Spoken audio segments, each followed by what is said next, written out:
Sé que están todos con el micrófono silenciado y es un poco particular porque es la primera vez que me toca predicar a través de Zoom, pero bueno, lo vamos a intentar. Estamos, ¿no?, en las manos de Dios, así que no es lo mismo estar viendo personalmente que a través de la cámara, pero es lindo que podamos tener este momento juntos para compartirlo y para estudiar la palabra de Dios. Eh, Antes que nada, antes de abrir la palabra, me gustaría tener una segunda oración eh, por lo que vamos a leer. Vamos a leer la Biblia y a ver si el mensaje que tenemos en la palabra de Dios nos puede ayudar de la misma manera en que me ayudó a mí. Padre nuestro que estás en los cielos, en este momento que vamos a abrir tu palabra, te queremos pedir de que tu Espíritu Santo nos acompañe, nos ilumine y que podamos sentir tu presencia a medida que leamos las palabras que tú has escrito tanto tiempo atrás, pero que son tan vivas y presentes para nosotros. En el dulce nombre de Cristo, amén. Bueno, cuando pensaba qué compartir con vosotros esta mañana, esta semana con Dani, que estamos haciendo los cultitos y todo así, Dani me pide, quisiera escuchar la historia de algún otro personaje, porque siempre el material uno tiene los mismos personajes, y entonces se me ocurrió contarle la historia de Gedeón. Y entonces dije, cuando luego fui a la Biblia a leer la historia de Gedeón, dije, uy, hay muchas ricas enseñanzas que nos pueden ayudar. Y así que justamente quería compartir con vosotros parte de la historia de Gedeón, no toda porque es muy larga, pero me gustaría compartir con ustedes algunas enseñanzas que fueron importantes para mí al leer su historia y que pueden ser importantes para todos nosotros. Os invito a abrir vuestras Biblias en el libro de Jueces, el capítulo, vamos a estudiar el capítulo 6 y el capítulo 7. Muchos de los versículos quedarán para vosotros para leer cuando podáis.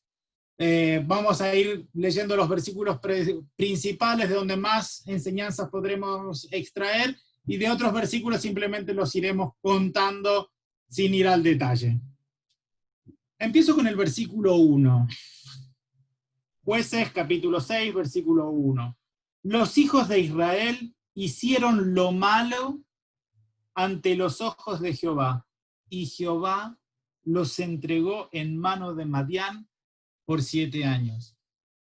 Mi primera pregunta es que Jehová es tan malo que se venga de esa manera de hacerles daño a los hijos de Israel? Porque muchas veces y mucha gente piensa así. ¿Cómo puede existir Dios si Dios es tan malo? El Dios del Antiguo Testamento, ¿cómo puede hacer eso con sus hijos? Sin embargo, cuando leemos que los hijos de Israel hicieron lo malo, no quiere decir de que Dios activamente los pone en manos de Madián, sino que simplemente cuando uno rechaza la protección de Dios, Dios es un Dios que nos da libertad.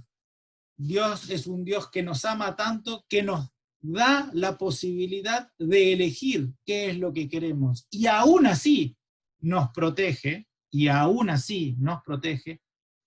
No siempre puede continuar protegiéndonos si nosotros nos rebelamos contra él activamente. Y esto es un ir y venir, porque en el libro de los Jueces es un devenir constante. El pueblo se rebela, luego de que se rebela, caen en manos de sus enemigos, los enemigos hacen daño al pueblo de Israel, hasta que el pueblo de Israel vuelve a Dios y clama a Dios para que les mande a alguien que los libere de sus enemigos. Siguiendo adelante con la historia, esta vez habían caído en manos de los madianitas. Madián era un pueblo nómade, un pueblo semita. Se dice que era en la parte justo del otro lado del Mar Rojo, en lo que corresponde al Sinaí, y en la parte sudeste de Israel, ese era el territorio donde estaban. Pero ¿qué pasaba? Venían y como langostas saqueaban, destruían, devastaban todos los frutos de la tierra que los hijos de Israel año a año trabajaban para obtener el trigo, para obtener las frutas, para obtener cada fruto que sale de la tierra.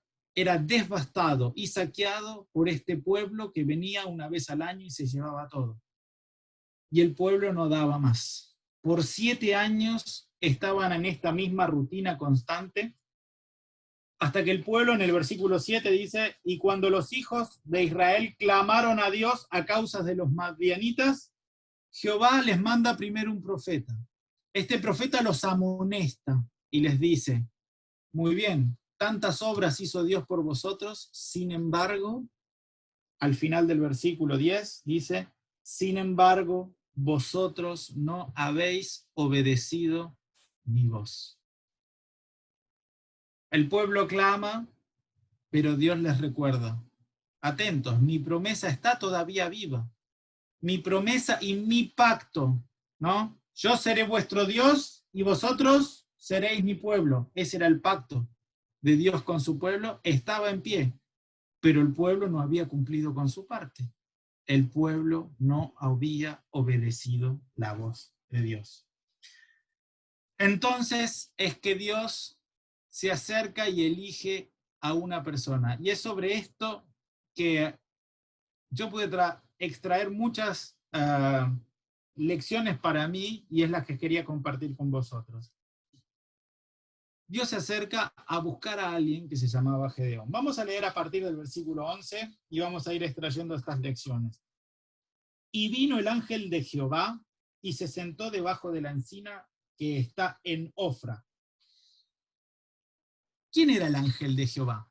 Cuando la Biblia nos habla del ángel de Jehová, y más allá de que luego vemos lo que hace el ángel de Jehová, era el mismo Cristo en forma humana que había bajado para llamar a Gedeón, ¿no? Para que Gedeón tomase el encargo de liderar al pueblo de Israel para ser liberado de los madianitas. Entonces, viene el ángel de Jehová, se acomoda debajo de la encina, la cual pertenecía a Joás, Abieserita, Joás, que era el padre de Gedeón. ¿Y qué estaba haciendo Gedeón? Estaba sacudiendo el trigo en el lagar para esconderlo de los madianitas. ¿Era el lagar el lugar donde se trabajaba el trigo? ¿Qué es un lagar? El lagar es donde se coloca toda la uva para luego prensarla, ¿no? Y sacar el vino. O también se utilizaba para hacer el aceite de oliva. Era para trabajar más bien con cuestiones líquidas. Era mucho más pequeño que la era, que era donde se trabajaba el trigo, ¿no?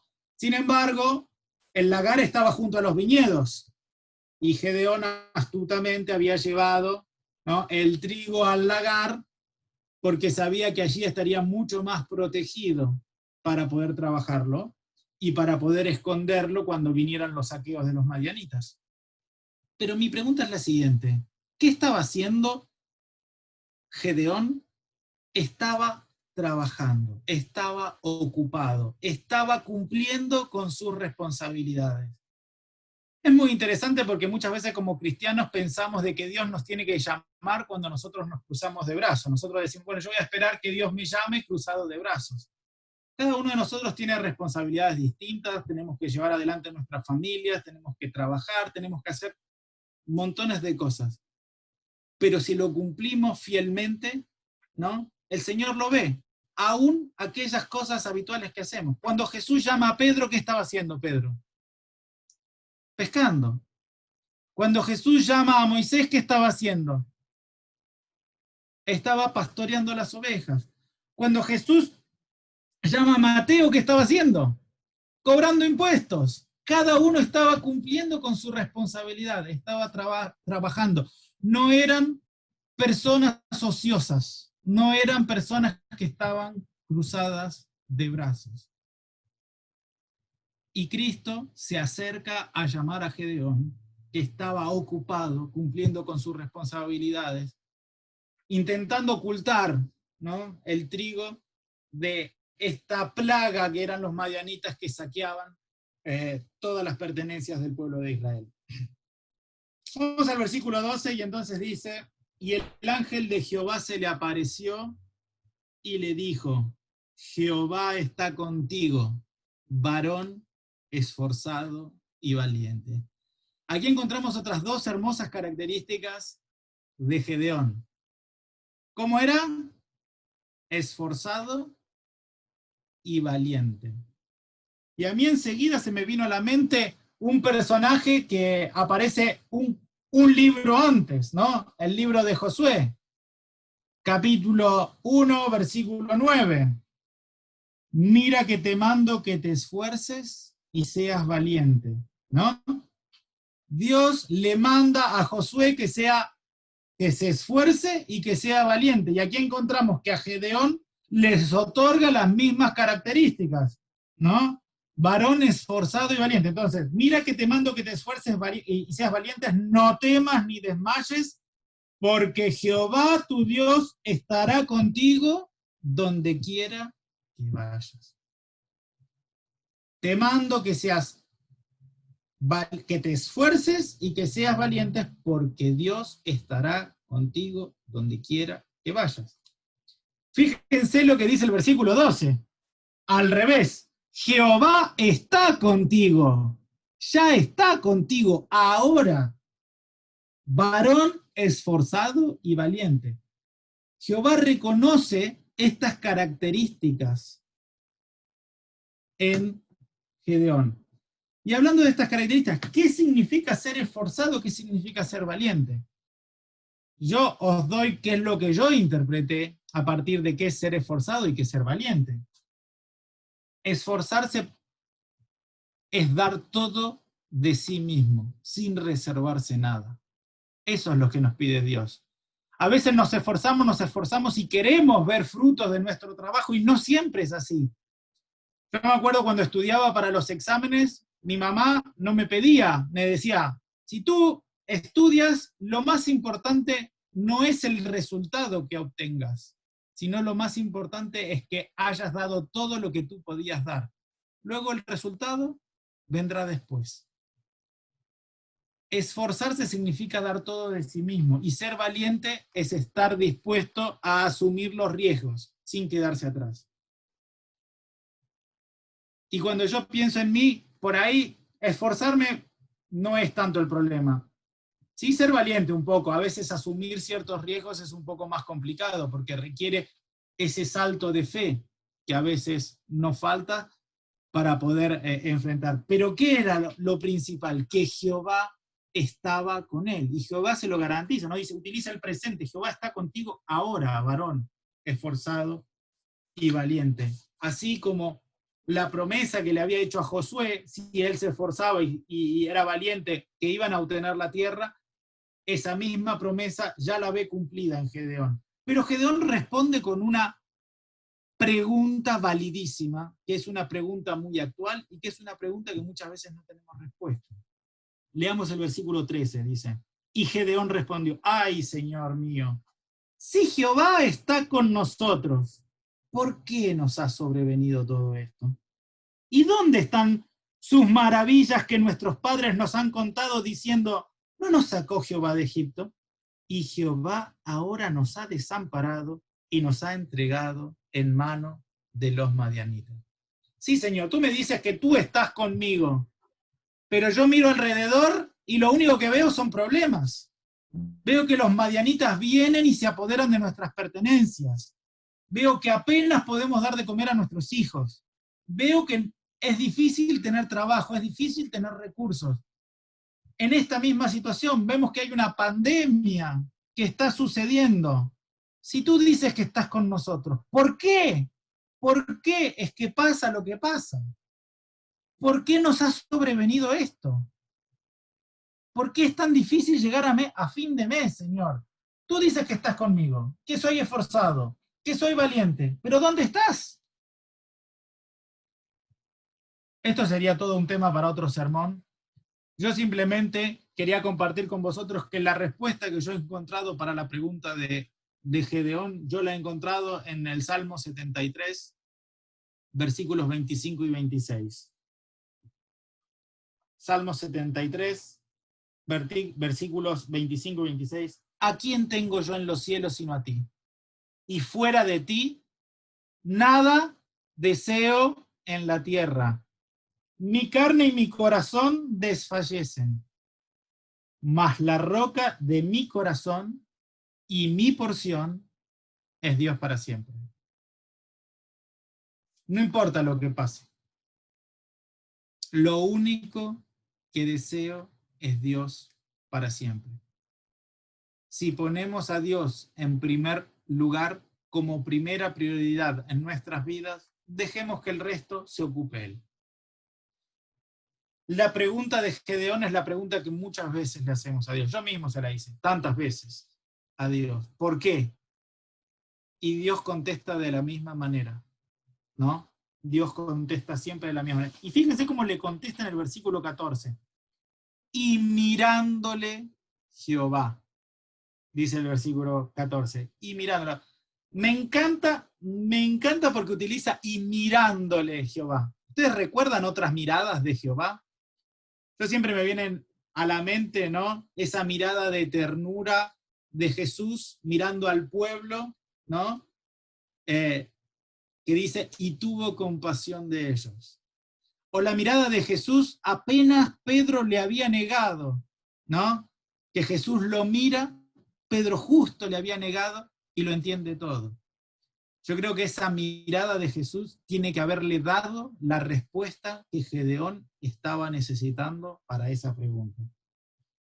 Pero ahí le dice, ve con esta tu fuerza y salvarás a Israel de la mano de los madianitas.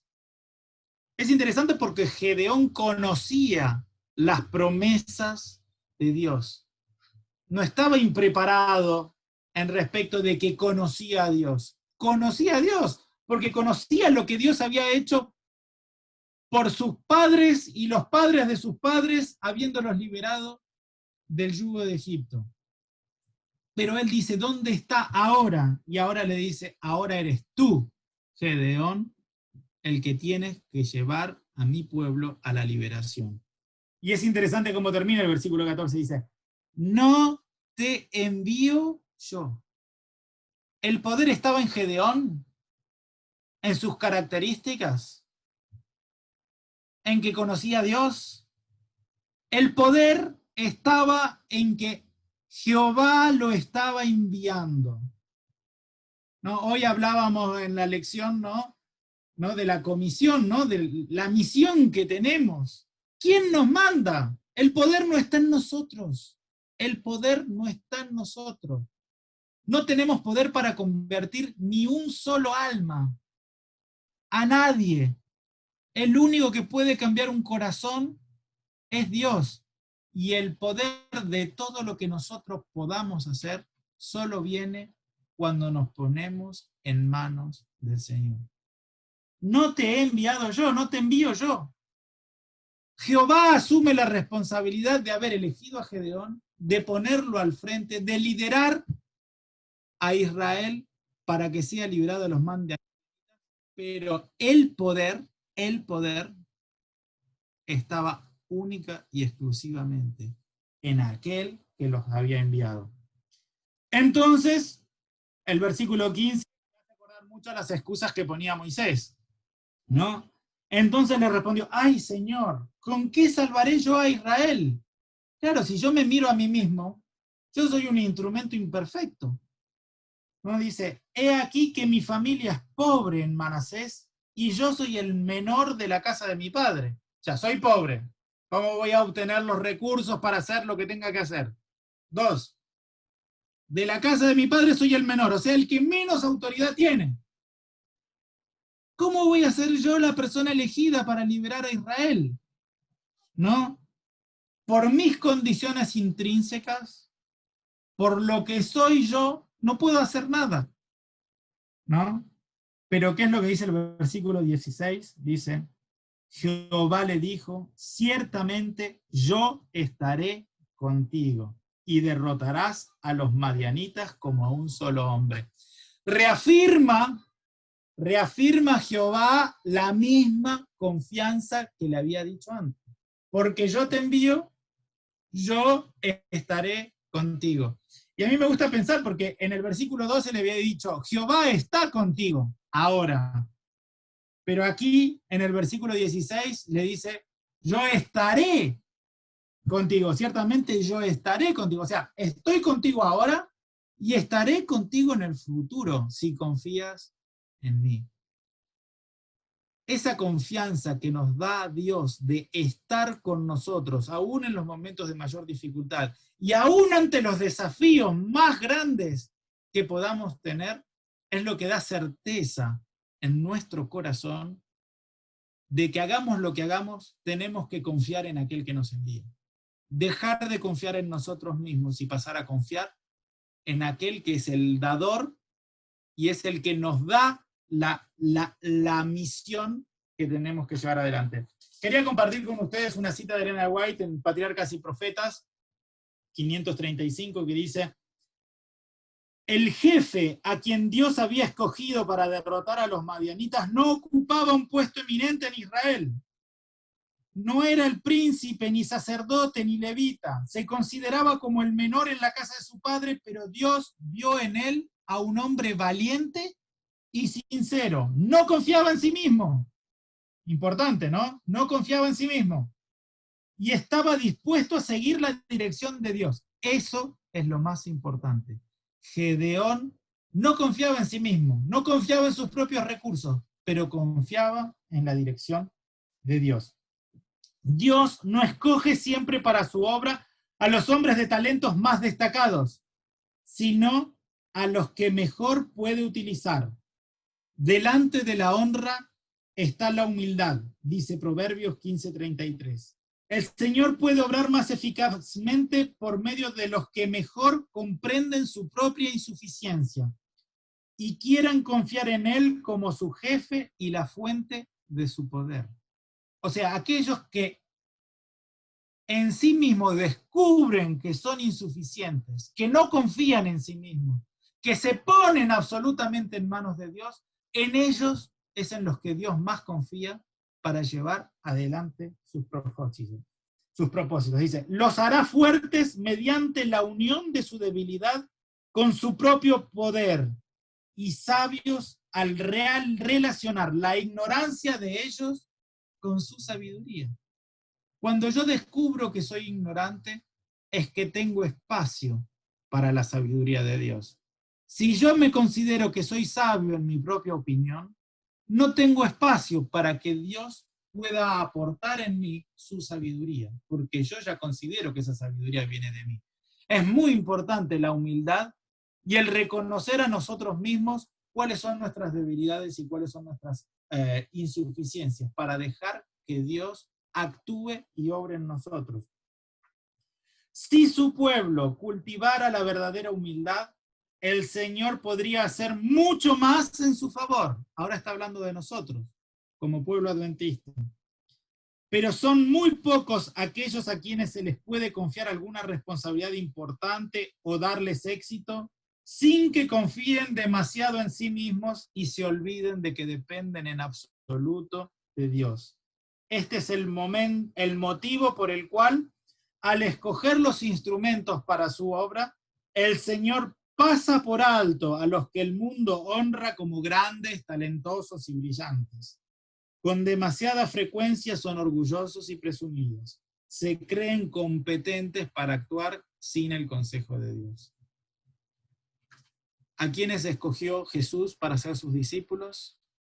A pescadores, a gente que probablemente nunca hubieran sido aceptados para formar parte del Sanedrín. Sin embargo, aquellas personas, ¿no?, irrumpieron en todo el Imperio Romano llevando el mensaje del cristianismo hasta lo último del mundo conocido. Aquellas personas que el mundo despreciaba, Jesús las había escogido y las había transformado.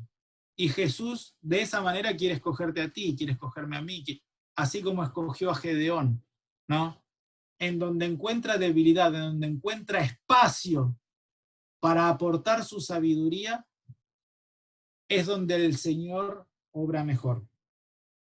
A partir de aquí continúa la historia, vamos a hacerla más breve, no vamos a ir versículo por versículo, porque si no se nos va a hacer demasiado largo. El versículo 17 abre un tema para debate, vamos a hacerlo un poco breve a este tema. Dice, te ruego, no, dice el versículo 17, dice, y él respondió, yo te ruego que si he hallado gracias delante de ti, me des señal de que tú has hablado conmigo. ¿Qué le pide Gedeón al ángel de Jehová? Le pide una señal. Yo he escuchado sermones a favor de pedirle señales a Dios, yo he escuchado sermones en contra de pedirle señales a Dios. Ahora, ¿en qué quedamos? ¿Le tenemos que pedir señales a Dios como le pide Gedeón aquí o no? Estudiando un poco, he llegado a la conclusión de una frase que he encontrado por ahí, no me acuerdo dónde, me la anoté y no me acuerdo dónde la encontré, dice, depende de cuán sincera sea tu relación con Dios. Y ahora yo puedo contar mi propio testimonio personal. Yo le he pedido señales a Dios muchas veces, pero depende de cuál era mi relación con Dios, es el fruto que esas señales han tenido, positiva o negativamente.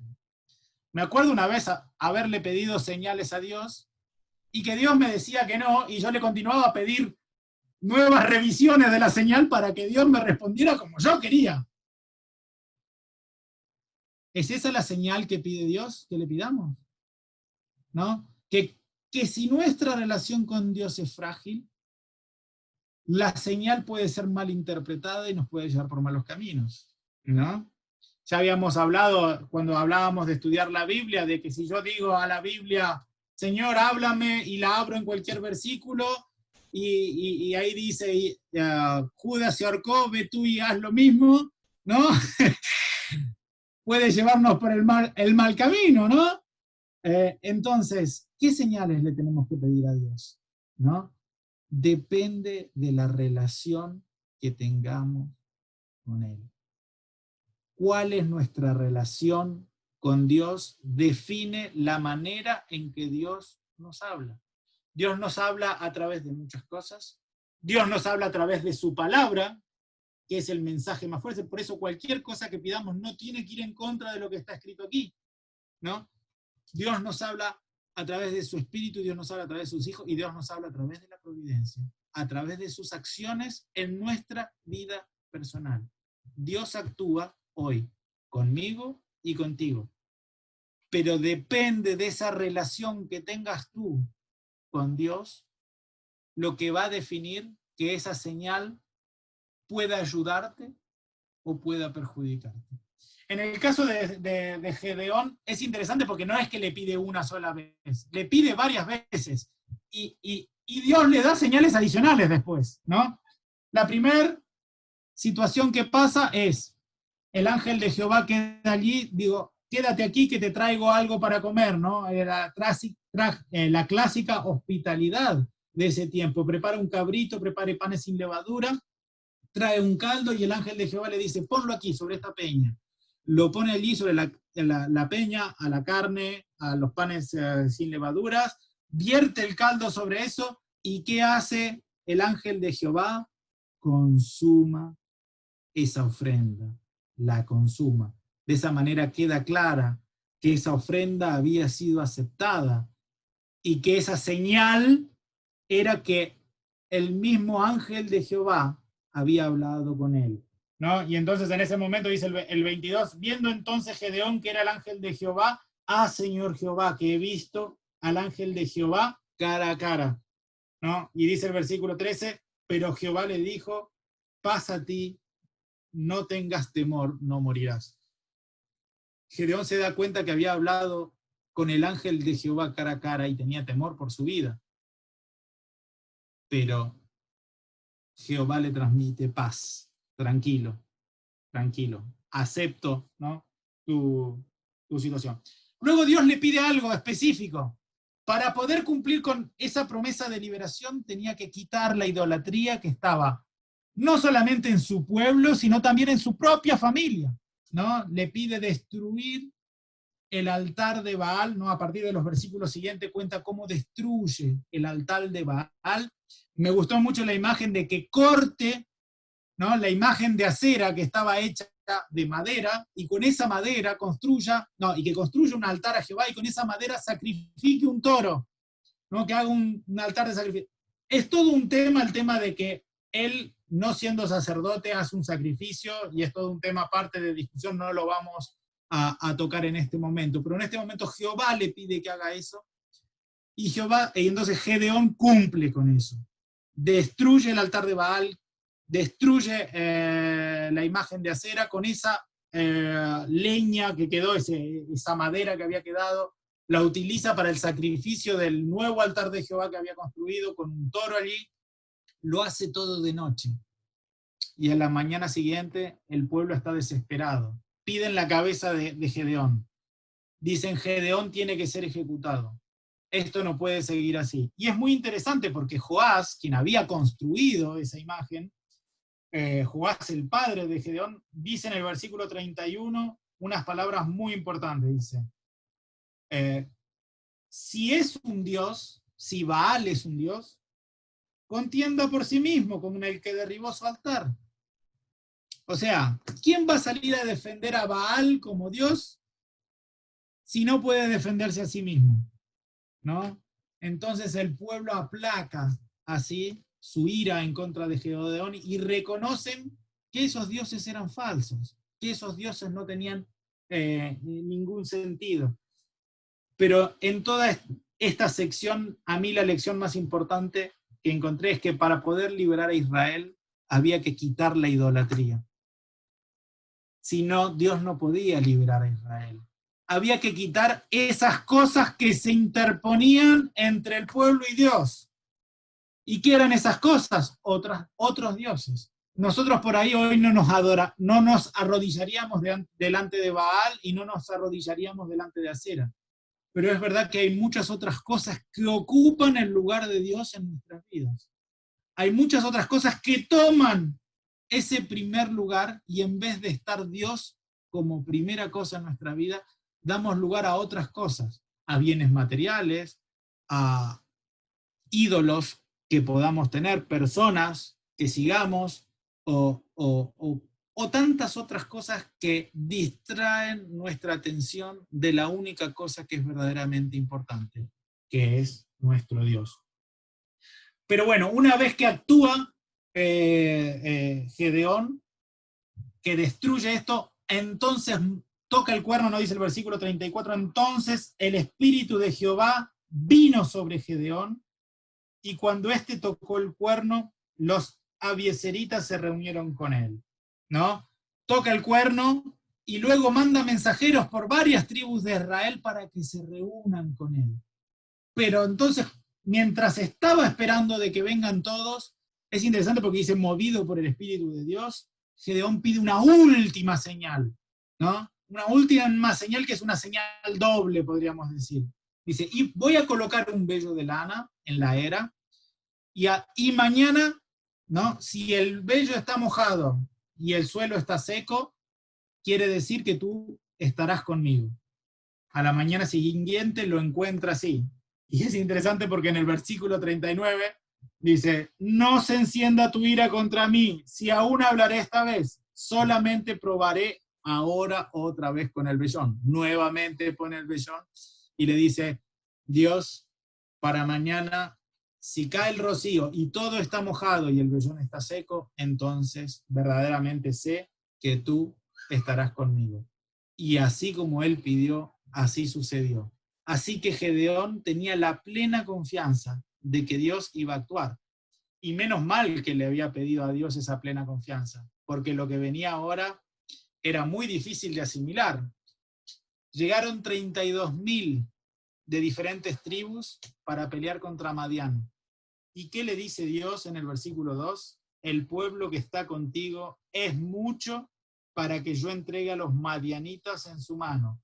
No sea que se alabe Israel contra mí diciendo, mi mano me ha salvado. Dice, son 32.000. El ejército madianita tenía 135.000. 32 contra 135 no tienen chances. Pero Dios dijo, son muchos para mí. No vaya a ser que el pueblo, ¿no?, piense que fueron ellos mismos. Entonces, ¿qué hizo? Dice el versículo 3, dice, quien tema y se estremezca, madrugue, devuélvase de este monte de Galaad. Y se devolvieron de los del pueblo 22.000 y quedaron 10.000. O sea, de los 32.000 ya eran pocos. 22.000 se vuelven a la casa, quedan 10.000. 10.000 para enfrentar a 135.000. Es muy desfavorable. Sin embargo, ¿qué dice Jehová? Dice, aún, dice el versículo 4, es mucho el pueblo. Aún es mucho el pueblo. Yo imagino lo que debe haber sido la cabeza de Gedeón en ese momento. Ya 32.000 le deben haber parecido pocos. 10.000 ya debe haber estado desesperado. Pero Jehová le seguía diciendo que eran muchos.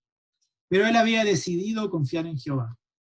Yo creo que ahí yo hubiera colgado las botas absolutamente y hubiera dicho, Señor, no es posible, pero lo que es imposible para el hombre es posible para Dios, ¿no? Es interesante, quería hacer una pequeña reflexión sobre los que se vuelven a su casa. Eran 32.000 y 22.000 se vuelven a su casa. Era por ley, ¿no? Aquí dicen Deuteronomios 28, hay la posibilidad de que si uno había construido una casa nueva, podía volverse a su casa, porque no sabía si iba a la guerra, la iba a poder disfrutar. Si uno se había casado recientemente, el primer año no tenía que ir a la guerra, ¿no? Había varias condiciones, pero aquí, y aún el que tenía miedo, podía volverse a su casa. ¿Por qué? Porque podía afectar el corazón de sus hermanos, infundiendo miedo en sus hermanos. Entonces, de 32.000, 2/3 partes se vuelven a la casa, más de 2/3 partes se vuelven a la casa, y quedan 10.000, 10.000 que están dispuestos a luchar. Pero de estos 10.000, Dios dice, aún son muchos.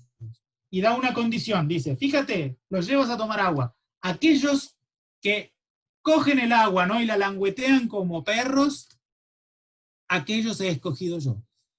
Los que se arrodillan para beber el agua, aquellos los pone separados porque aquellos no los quiero para mi batalla. Y cuando los lleva a beber agua, ¿cuántos de los 10.000 bebieron el agua juntándola desde así nomás parados y bebiéndola y langueteándola como perros? 300. 300 sobre 10.000. 3%. 3% de esos 10.000. Nada.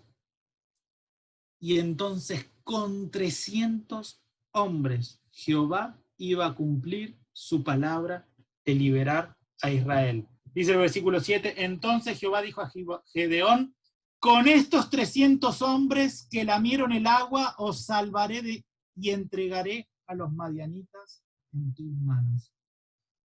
A veces pensamos que somos pocos. Yo a veces pienso, no digo, el mundo crece, cada vez son más habitantes sobre la tierra, y nosotros como pueblo adventista no estamos creciendo. O a veces pensamos que nuestra iglesia de Mataró no está creciendo. O a veces pensamos que somos pocos, que el desafío es grande y que somos demasiado pocos. Pero no es la cantidad lo que importa a Dios, sino los corazones comprometidos. Los corazones comprometidos con la tarea. Números hay por todos lados. No es la cantidad lo que vaya a hacer la diferencia. No fueron los 32.000 los que liberaron a Israel. Fueron 300 cumpliendo con el mandato de Dios. Valen más 300 que hagan lo que Dios dice que 32.000 que luchen de frente contra el enemigo y sean masacrados. Lo que más importa es nuestro compromiso con la tarea. Es qué llevamos en el corazón y estar dispuestos a ser guiados por ese Dios. Yo pienso en estos 300, cuando quedaron los 300 y esos 300 dicen, nosotros 300 vamos a tener que enfrentar a 135.000 personas, a 135.000 guerreros que vienen con sus camellos, que están entrenados en las batallas. 300 contra 135.000, no hay chance. No hay posibilidades. Pero estamos aquí para hacer lo que Dios nos diga. Yo creo que Gedeón ahí debe haber tenido un montón de interrogantes. Pero como ya le había pedido tantas señales a Dios, yo creo que no se atrevió a pedirle una señal más, sino que fue Dios el que le dio la señal directamente. Le dice, ve al campamento y escucha, ¿no? Ve esta noche al campamento y escucha. Y cuando fue allí, escuchó el sueño que había tenido uno de los madianitas, que le contaba a otro, y el otro interpretaba el propio sueño que había tenido el madianita. Y escuchó en la voz de los enemigos el mensaje que Dios tenía para él. Dice el versículo 15, cuando Gedeón oyó el relato del sueño y su interpretación, ¿no? Porque la interpretación decía, Dios ha entregado a los madianitas en la mano de Gedeón, ¿no? Esa era la interpretación del sueño, que los propios madianitas habían hecho, ¿no? Cuando Gedeón oyó el relato del sueño y su interpretación, adoró a Dios, agradeció a Dios, porque Dios había actuado y le había dado la confianza necesaria para poder enfrentar el desafío. Y vuelto al campamento de Israel, dijo, inmediatamente, era de noche, y inmediatamente les dijo, levantaos. ¿No? Es interesante, palabra de Dios a través de un sueño que interpreta el propio madianita, que escucha a Gedeón, que Gedeón es confirmado en esa misma misión, adora y agradece a Dios por lo que Dios le había confirmado y vuelve y toma manos en el asunto y actúa. Y le dice a esos 300 que habían quedado, levantaos, ¿no? Porque Jehová ha entregado, todavía la batalla no había sucedido. Todavía la batalla no había sucedido y él ya hablaba en pasado. Y ella decía, Jehová ha entregado. Ya está, ya están vencidos. No tienen chance. No había pasado la batalla que ya los madianitas la habían perdido. ¿Por qué? Porque Gedeón había entendido que esa misma noche Madián iba a caer en sus manos. Conocemos el final de la historia, conocemos lo que pasó. Esos 300 hombres fueron divididos en 3 compañías, ¿no? Cada hombre con una trompeta en la mano derecha y con una antorcha con un cántaro en su mano izquierda, ¿no? Y así, en 3 compañías desde distintos extremos del campamento, se acercaron sigilosamente hasta el campamento, ¿no? Dice el versículo 19, llegaron pues Gedeón y los 100 hombres que llevaba consigo al extremo del campamento, al principio de la guardia de la medianoche, cuando acababan de renovar los centinelas, y tocaron las trompetas, y quebraron los cántaros que llevaban en sus manos. Y los 3 escuadrones tocaron las trompetas, y quebrando los cántaros, tomaron en la mano izquierda las teas, o sea, las antorchas, y en la derecha las trompetas con las que tocaban y gritaron, por la espada de Jehová y de Gedeón. Y me encanta el versículo 21 que dice, y se estuvieron firmes cada uno en su puesto en derredor del campamento. Y se estuvieron, ¿qué? Firmes. No es que fueron y hicieron como estaba el juego de ese cuando éramos pequeños, el rinraje, ¿no? Que tocabas el timbre de alguien y salías corriendo, ¿no? Eso era... No, ellos fueron, rompieron el cántaro, tocaron la trompeta y se desató el caos. ¿Vosotros podéis imaginar lo que era ese campamento? 120.000 personas murieron matándose los unos a los otros. Y ellos, ¿qué hicieron? Estuvieron firmes en sus puestos sin moverse. Dios obró porque ellos cumplieron con lo que Dios les había encomendado. Ellos quedaron firmes, con sus antorchas encendidas, tocando la trompeta, mientras delante de ellos se consumía ese campamento. Mientras delante de ellos la masacre pasaba. Y ellos seguían aún firmes en sus puestos. Yo creo que esa debe haber sido la valentía más grande de esos 300. Porque lo que deben haber visto no debe haber sido nada lindo. Sin embargo, confiaban en Dios y estuvieron allí y no se movieron de sus posiciones.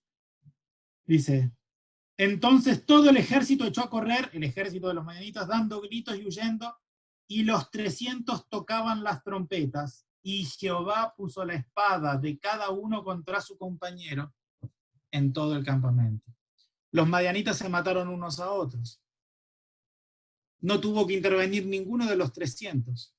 Se mataron unos a otros porque, alterados por el ruido de las trompetas, alterados por la luz de las antorchas, pensaron que estaban siendo atacados por por un ejército muy grande, y en la confusión terminaron matándose los unos a los otros. Dios había actuado, simplemente necesitaba 300 hombres comprometidos. Y yo pregunto, ¿cuán comprometido estás tú con la misión que Dios te ha encomendado? ¿Cuán comprometido estoy yo con la misión que Dios me ha encomendado?